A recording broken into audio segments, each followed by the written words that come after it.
মানুষকে তুমি কেমন খাওয়াচ্ছ? 3 পিস তাল দিচ্ছ, আবার 20 টাকা করে নিচ্ছ, আবার শক্ত দিচ্ছ। মানুষ কমেন্টে বলছে শক্ত জিনিস আমরা ফেলে দিই, আমরা চোখ দিয়ে বলে দেবো কোনটা শক্ত আর কোনটা নরম। তুমি কিভাবে বলবা? দেখি প্রমাণ দেখাও দেখি। আসো দেখি যাও, এটা শক্ত দেখো, টং টং করে বাজছে, আর যেটা কাঁচা হবে সেটা কোনো শক্ত হবে না কোনোদিন, সেটা বাজবে না। এটা যদি দাদা নরম হয় তুমি কি দেবে আমায় দাদা?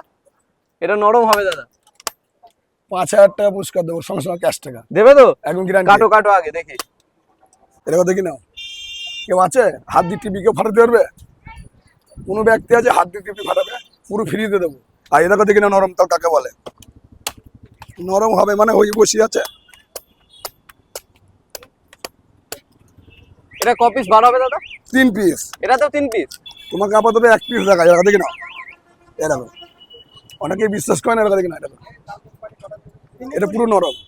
বাহ, মানে নরম শক্তের মধ্যে পার্থক্য, তাই তো? গ্যারান্টি একদম।